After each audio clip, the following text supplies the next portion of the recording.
Bismillah, alhamdulillah, wa la ilaha illallah, wallahu akbar. Dear brothers and sisters, if you like the videos, please put the like button so we can spread this message. Dear brothers and sisters, one of the main characteristics and importance of the Quran is without understanding what is this book entails, you will go lost. You will be astray. You will go try to reach from here to Canada, for example, with no GPS. Forget it. And this is what's happening, brothers and sisters. The Quran, he said, Allah subhanahu wa ta'ala, when he described that book, he said, Huda, meaning he's going to give you that guidance, that direction. But you have to understand these directions and able to implement them. Somebody doesn't know his right from left. When the GPS tell him make a left here, he doesn't know. So the understanding in which will make the person able to navigate in his life, be able to solve the problems in his life, be able to configure and figure out how I can solve this problem coming to me. And everything is in the Quran. But just you need to have that kind of ability to understand it, process it, and apply it. That's the main reason for the revelation, brothers and sisters. Yes, memorization of that revelation was essential in its first stages to preserve it. But now it is already preserved. Nobody can change the Quran. What we need is understanding and implementation of that book. And in order to understand it, you have to absorb it. You have to have the heart which will be able to see the guidance inside it. Dear brothers and sisters, as this being said, the Quran asking me to question everything. Why I'm doing this? Why I'm doing this? Why I'm not doing this? There's two things, brothers and sisters. Why you wake up at 5 o'clock in the morning sometimes and go to work. You're certain, you're convinced that you have to go there because you have bills to pay. You have rent, you have phone bill, you have. That is number one. You're convinced you have to get money. Number two, you're certain that you're going to get paid. You're certain that you're going to get paid. Exactly the same thing about why the majority of the people, they're not doing what Allah subhanahu wa ta'ala commanded us and asked us to do. For two things. Number one, lacking of the convention. He's not convinced about what he's doing is the correct action. Number two, he's not certain that the reward will be there. And all of these comes from lacking of what? There is the heart has so many things which is acting as barriers from understanding the words of Allah, from understanding the wisdom of Allah, from understanding the ideas in the Quran. Because if you understand them, you'll be convinced. And when you're convinced, you'll be certain. And you'll do everything Allah asks you to do with no questions. And that's why the Quran has a lot of arguments. You see the whole majority of the Quran arguments here and there. Why Muhammad is a prophet. Why Moses is a prophet. Why the Quran is the word of Allah. Allah wants you to ask these questions. Because without asking the question, you won't be convinced. And if you're not convinced, you're not going to act. And that's basically what it is, brothers and sisters. Number one, what we want to highlight here is another argument. Allah subhanahu wa ta'ala, he said that with the time, people change things around. People get things changed for their what? For their convenience. Regardless, it's right or wrong. You rented a house, okay? The guy, in the house, the owner, he told you, please don't change anything. But a month come, another month come, you see that, oh, you rented the house, you have no kids, now you have 1 kid, 2 kids, 3 kids. You started to do barriers, to make small rooms, to make different things in that house. Initially, you were told not to do anything. And this is what's happening. When the time comes, people become comfortable. And they think they know the things better than the Creator. And they change things around. And that is what Allah subhanahu wa ta'ala. Yes, you cannot change the fundamentals of the religion. But there is things can be modified. Like, for example, you have a microphone. We use a microphone in a mosque or somewhere. Prophet didn't use a microphone. This is not an addition. This is just for the more convenience, which is very okay, which is very fine. But here the traditionalism and fundamentalism, being fundamental, being having these ideas where, oh, it is the way it is. And there's no elasticity, flexibility can actually make the reverse, can make the whole situation worse. And we discussed how when the Muslim world in 1600s stopped implementing the printing press, they put themselves way behind in arms, in science, in medicine, in everything. Because somebody come and say, oh, it's haram, it's not acceptable, it's not permissible. So this is a very important. The understanding is very important, brothers and sisters. Then Allah subhanahu wa ta'ala bring an argument here about the Prophet Muhammad alayhi salatu wasalam to tell you that this Quran coming from Allah. We talked about scientific miracles and all that stuff and scientific knowledge in the Quran. And we said that Muhammad alayhi salatu, there's no way he can bring this book. Another argument the Quran makes is Muhammad cannot be in different places at the same time. Muhammad lived at 63 years old, alayhi salatu wassalam. Muhammad alayhi salatu wassalam started his message at the age of 40, only 23 years of revelations. Muhammad alayhi salatu wassalam, there was no way for him to know what's happening in Egypt at the time of the Pharaoh, the time of Moses. There was no way for him to know what happened in the Jerusalem and the area, the Sham, where the area with Syria, Lebanon, and Jordan, all this area was one area where the prophet Jacob was living there, and his 11 sons, and the story of Joseph and his brothers. There was no way for Muhammad, peace be upon him, to be learning about Moses and how he's getting the 10 Commandments and how he's getting the Torah and what's really happening over there. There was no way for Muhammad alayhi salatu wasalam to know what happened to the people of Madian, the people of Salih, the people of Shu'aib, the people of Ayub, Sayyidina Ayub, and Jacob, Jonah, and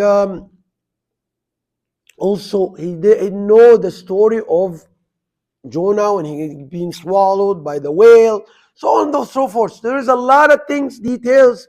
There is no way for him to know all of this. And even if he got some kind of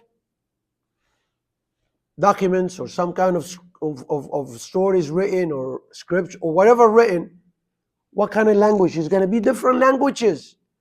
He needed a translator to translate all of this to him because he didn't know any. He didn't even speak right.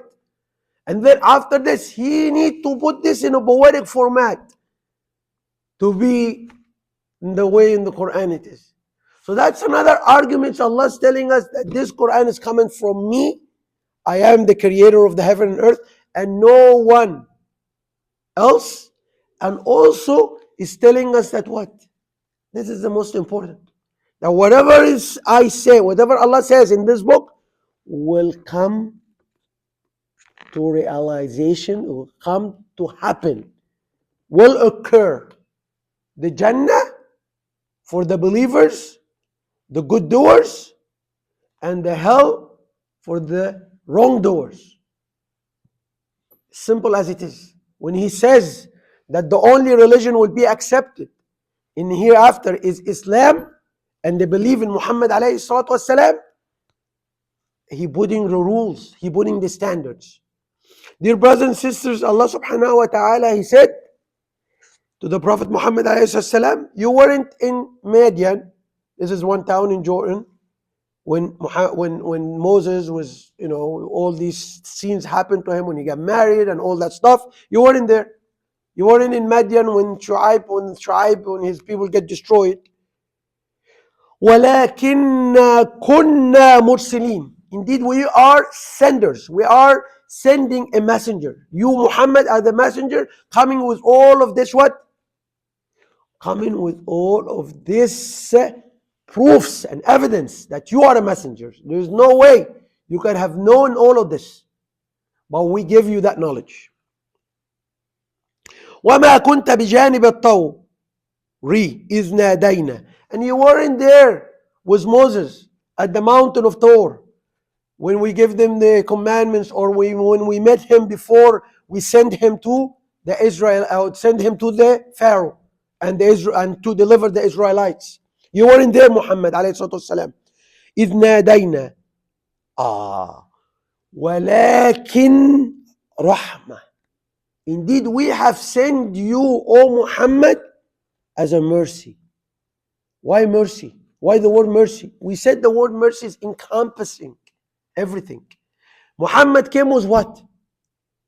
Alayhi salatu wasalam. Number one, he came with the Quran.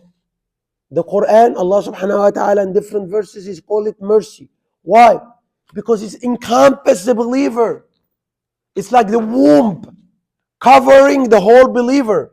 When the believer needs oxygen and he cannot breathe, because of what? Because of, sometimes you feel your chest is tight. So many problems. Oh, I can't do it anymore. I cannot live anymore. I'm anxious. I'm sad. I'm unhappy. I'm worried. Allah subhanahu wa ta'ala, He said that Quran is the womb. That's the Quran. Just put yourself in the Quran. Read the Quran. Understand the Quran. This will be relieved. You're going to get the relief. Again, brothers and sisters, that's why Allah subhanahu wa ta'ala, Quran give the oxygen which you can use. Quran give you the nutrients which you need to survive the hardships of this life. One day, I'm having a problem, my son is sick. Next day, my son is failing in the school. The other day, so on and so forth. Other problems keep happening. I'm losing a job, so on and so forth. Put yourself in the Quran. The Quran put yourself in the womb of the Quran. That is the rahmah.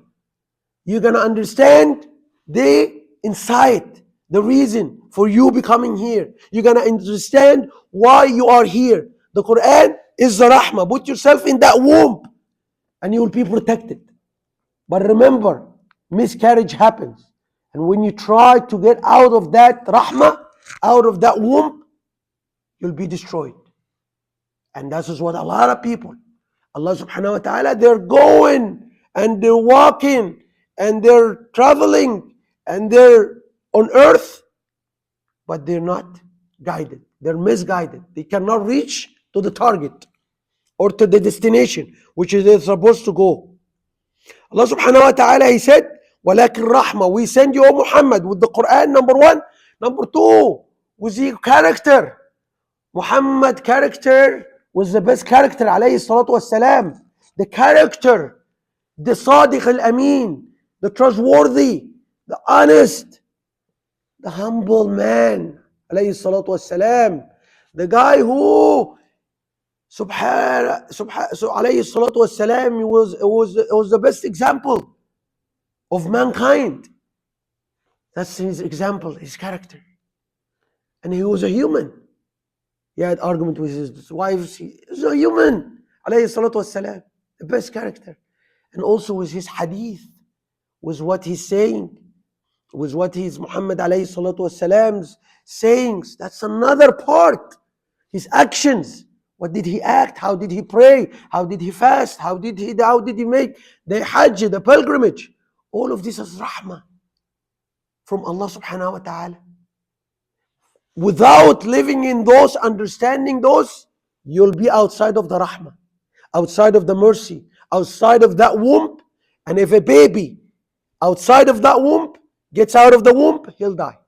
And that is why Allah subhanahu wa ta'ala in the Quran, He specifically said that a lot of people living on this earth, اقترب للناس حسابهم في غفلة. They are in a nap. When you are in a nap, you consider being dead because you don't feel what's happening around you. Nap, like they're sleeping, they're dead. في غفلة. So this is again that people are in a nap. They are dead. This is why we have to stay in the rahmah of this book of Quran and in the sayings, actions of Muhammad alayhi salatu wassalam. Min Rabbik came down, this rahmah, this Quran came down from Allah subhanahu wa ta'ala. Litunzir. So you become what? A warner. قوما ما أتاهم من نذير من قبلك لعلهم يتذكرون. So do you become a warner for people who didn't get a warner from before, so they might remember. So they might remember Allah. They might remember the Creator. They might remember His bounty. They might remember His bounties, His blessings, His everything which Allah subhanahu wa ta'ala mentioned in the Quran. He created the sun, He created the moons, He created the stars, He created the water, He created everything. So people might remember this and say, wow, this is Allah subhanahu wa ta'ala is the one who gave me everything. He was the one who gave me the kidney, the heart, the eyes. So I have to be what? Obedient to Him. Follow the messenger which He have sent. Alayhi salatu wassalam. Follow the Quran and understand it. And if I have doubts or questions, come up with it. Because these questions, these doubts are the ones that which are stopping you from moving forward with the guidance. Brothers and sisters, it's the same thing when you're traveling. In your navigation system, you don't understand. It's telling you, take the next exit after you're doing the circle or whatever. If you don't, you're not going to stop and try to figure out what is this navigation system is telling you. You'll take the wrong exit and you're going to get lost. Brothers and sisters, we are in the time of a lot of tribulation and a lot of tests and a lot of exams. And the person who's going to reach to his final destination, he has to be very smart and understanding and look for logic and reasons. And why this book, the Quran, and why Muhammad alayhi salatu wasalam is the last prophet. أقول قولي هذا وأستغفر الله لي ولكم.